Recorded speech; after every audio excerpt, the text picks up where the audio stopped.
Chinese demand for our biggest export iron ore may be volatile, but Chinese tourists can't get enough of Australia.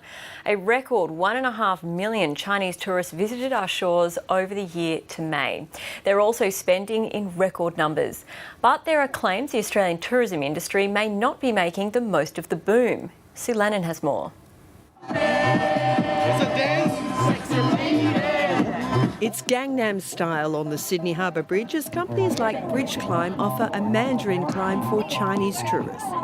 Visiting the Sydney Opera House is also a favourite pastime for Chinese tour groups. They also have eyes for shopping, especially for luxury brands, with the average Chinese tourist spending more than $2,000 on retail therapy each visit. UGG and sneakers or clothes or bags. UGG is what Chinese people call Ugg boots, which are a hit with Asian tourists. In China, even if the Ugg boot manufacturer is distributing in China, the Chinese consumers worry that they're not really getting the real Ugg boot. But if they come to Australia and buy it, they feel like they can get the authentic stuff. But it seems a lot of Australian businesses are in the dark about what Chinese tourists want. Most Chinese tourists come to Australia at Chinese New Year in February, mid-year during the Chinese school holidays and at Christmas time. And that's when they spend the most. China consultant CT Johnson says this Ugg boot shop in Sydney's Circular Quay is doing all the right things. So there's a couple of things here that are really great signals for a Chinese person who wants to spend money. Union Pay, right, which is the #1 credit card in China. We have some Chinese writing here that just says, "Welcome to Sydney."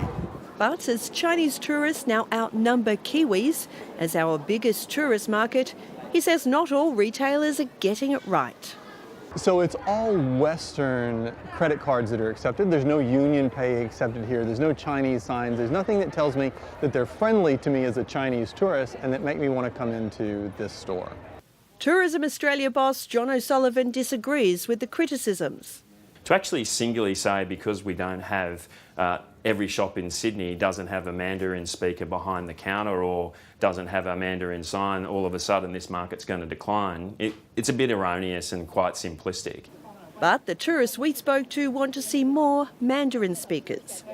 My mother needs some people who can speak Chinese. CT Johnson says Chinese tourists spend an average of $8,000 per visit, more than tourists from the UK and the US. There is absolutely no doubt that Australian tourist industries, that Australian retailers, hotels and restaurants could be earning much more from Chinese tourists than they're doing today. They are only doing a middling job of serving that sector. Cruise ships like these on Sydney Harbour are also popular with Chinese tourists during peak periods. Over the past year, more than 1 million Chinese tourists have visited Australia and they've spent around $9 billion.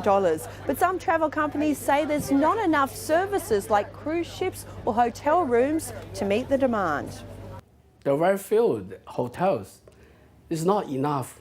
The hotel is not enough, especially in the Chinese New Year and the Chinese summer holidays.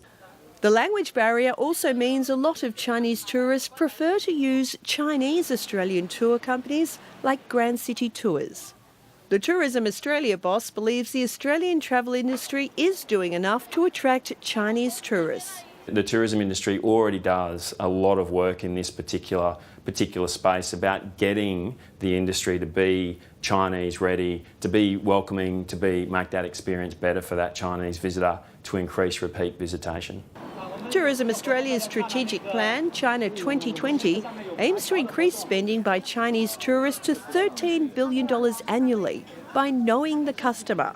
Part of that is helping local firms learn about China. We recently took 100 businesses up into the Chinese market as part of Australia Week in China to give them an education about the Chinese trade, about the Chinese consumer. It's a group of happy customers for Grandcity Tours, but the risk is some may not come back for a return trip if Australia doesn't lift its game. Sue Lannon there, and that's all from The Business. I'm Elise Morgan. Thanks for watching.